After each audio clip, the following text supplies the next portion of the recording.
Good afternoon to you. Mark Sudduth, HurricaneTrack.com here with your hurricane outlook and discussion for the 12th day of June 2015. A few things to talk about in the tropics today. First, in the eastern Pacific, Tropical Storm Carlos, and the latest information tells us that the Tropical Storm Watch that has been in effect for portions of Mexico has now been shifted a little bit more towards the west-northwest, and so we get that to go away. There's the tracking map for Carlos. Let's enlarge this, and you see that it's going to kind of hug the coast, become a hurricane, and then more than likely weaken as it approaches the southern Gulf of California area. But the threat here is for potential heavy rain right along the coast, maybe some tropical storm conditions, but overall it's more of just a nuisance sitting offshore than a dangerous hurricane or even a well-defined tropical storm making landfall. And you can see from the satellite shot it's not as well organized as certainly the last two, Andres and then Blanca, were. This does have a decent comma shape to it, but it's kind of missing the rest of the story, if you will, on the northwest side. It's kind of lopsided at the moment. Being that close to Mexico, a lot of this high terrain in here and just the environment that it's in doesn't really bode well for development overall, especially with that close proximity to land, ingesting drier air off of that land mass and again some of those mountains.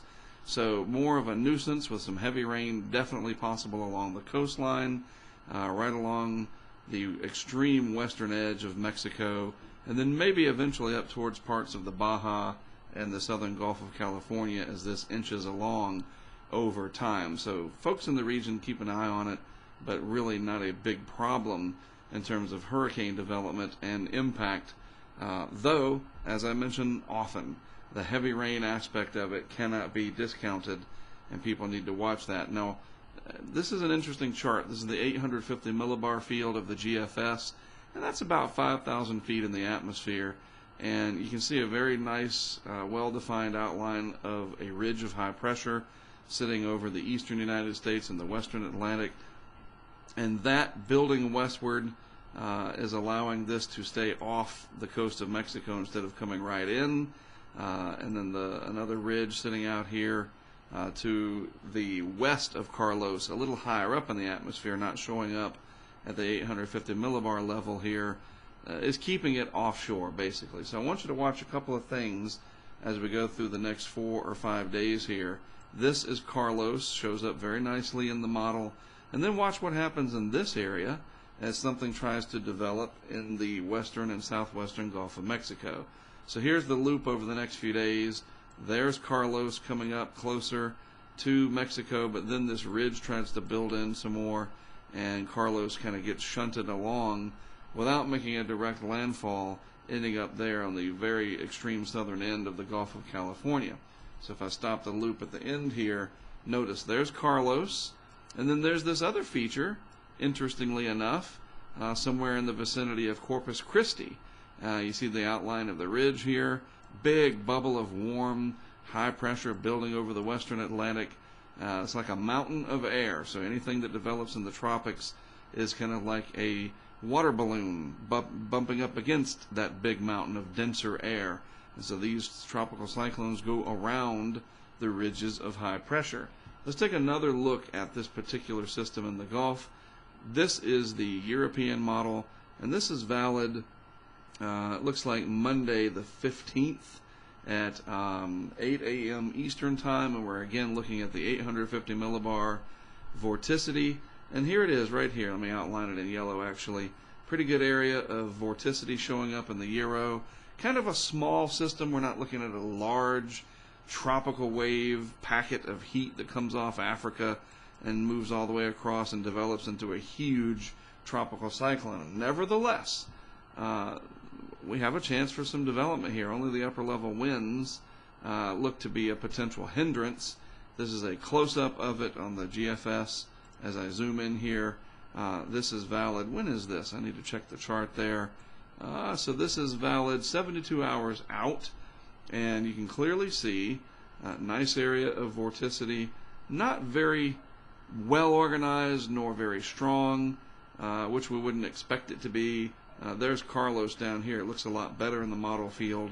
But you can see the general stream flow is towards the Texas coast around this ridge of high pressure as it builds in. So if this develops, that's an if, big old if, then it's going to be a matter of how strong this ridge builds in.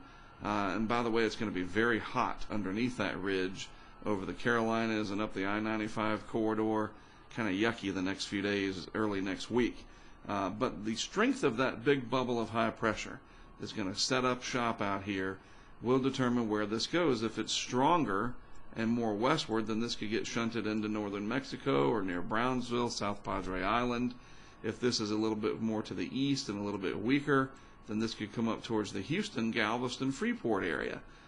So this is something we're going to have to watch, not because necessarily, oh, we could be dealing with a hurricane, but all the tremendous amounts of moisture that could be coming in. Let me back up here, if this will let me, to a previous menu page on the GFS. I want to show you the 700 millibar relative humidity at that time frame, 72 hours out. Look at that. I mean, the deep dark green here indicates very high humidity, very high moisture content streaming right into the areas here that just got hammered in May by a lot of rainfall. He hadn't had much to speak of in June, but boy, if you get this much moisture coming in kind of all at once, aimed right at that same area, it's like a little river coming out of the Gulf.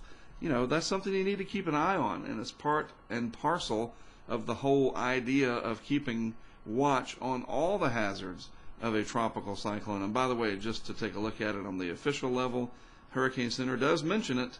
10%, very low chance of development over the next 5 days.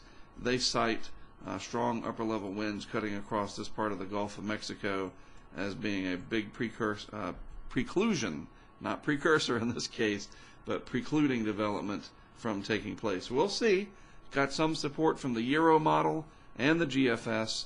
We'll see what evolves over the next few days. Even a 40-mile-per-hour lopsided tropical storm bringing all that moisture into Texas, depending on how much it is and how long it sticks around, may not be such good news. So we'll have to see. Remember, it does not take an Ike or a Katrina or an Audrey to cause big problems. People in Houston know that from 2001 and Tropical Storm Allison. That is it only takes one for that year for Houston area residents. You remember that very well if you were in the area back in 2001. Well, that's it from me for today. I am Mark Sudduth for HurricaneTrack.com. Have a great weekend. I will be working on something not related to hurricanes tomorrow. We have graduation for the high school students, and I've got one, and all kinds of family activities. But on Sunday, I'll have another video blog, and we'll see what's happening with this potential system in the Gulf at that point on Sunday.